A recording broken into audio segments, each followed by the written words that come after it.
Should I pursue these people? Can I make it again? Already Samuel was discouraged. And God told him to go ahead. And God is telling someone today, that project that is in your mind to do, that certain project that you have been praying on, he said, go ahead and do it. And God is a go forward God. Go ahead, go and do it.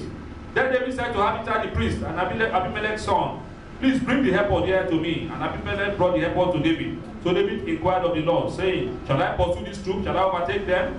And he answered him, pursue, for you shall surely overtake them. Without fail, recover all. Shall surely overtake, and without fail, recover all. And I said to you this morning, whatever it is yours, that is in the hand of your enemy, by the power of the Lord, and with prayers, pursue them. Amen. And surely overtake them. Amen. And recover all. Amen. In the mighty name of Jesus. Amen. So David went. He took 600 men that were with him and they went. And in verse 11, they had a breakthrough. If you don't move out, there's no breakthrough. Jesus is always telling us to launch out into the deep. If you don't go out on a limb, God can't save you. If you are still in your comfort zone, you are wasting your time and everybody else. It's when you go out on a limb that He moves on your behalf. Praise the Lord. Until you walk, nothing works. So he moved, and in verse 11, he got a breakthrough. He found an Egyptian that was stranded among the party that had raided them. See, this is the secret. When the enemy wants to penetrate your camp, they will come through a weak point. But the enemy's camp also has a weak point. This was the weak point in their camp. They couldn't cope. They had to leave it behind. But it was a weak point. God will, by the power of His Spirit, locate the weak points of your enemies for you this month. Amen. In the name of Jesus. Amen. So they found an Egyptian in the field and they brought him to David. And they gave him bread and a head and they let him drink water. They first had to revive him because it's going to be very useful to them. And he said, please, oh, don't kill me. Oh. And also don't take me to my master, oh, because it's the same thing. You two will kill me. I will show you where they are. Amen? Amen. God will lead you to the secret. To the secret entrance of your enemy's camp that will allow you to recover your goods in the name of Jesus. Amen. So they went and they brought him to the camp. And what were they doing in the camp? They were enjoying. Thieves, robbers, bandits, people that have spoiled the people of God were enjoying.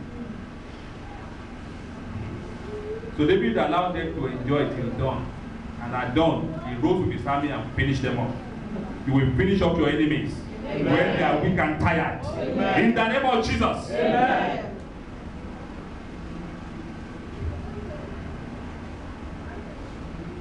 There was one guy we used to have.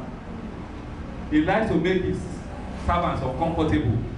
He will put the AC in the office to a very low temperature. Everybody will be freezing. People will be going out to peace and coming back very uncomfortable, so they will not be at ease, and they will be taking advantage. Then one day, I think it was this last week, he himself was freezing to death, so he switched off the AC. So somebody whispered to me in my language, so as it is tiring the people of the world, and so they tire the people of heaven. He said, so as it is tiring the man's spirit, so that's how it's tiring the person in the spirit. Praise the Lord.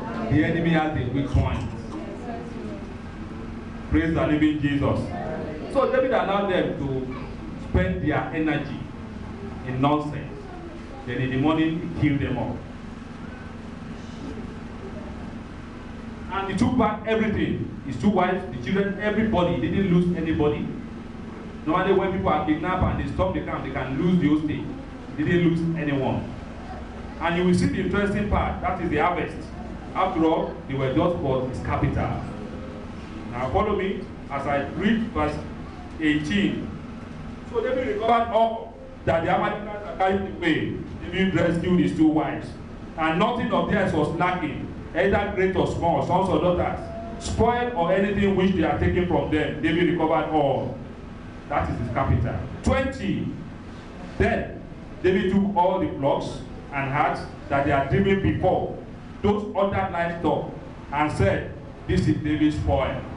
You will spoil your enemies. Amen. In the mighty name of Jesus. The Lord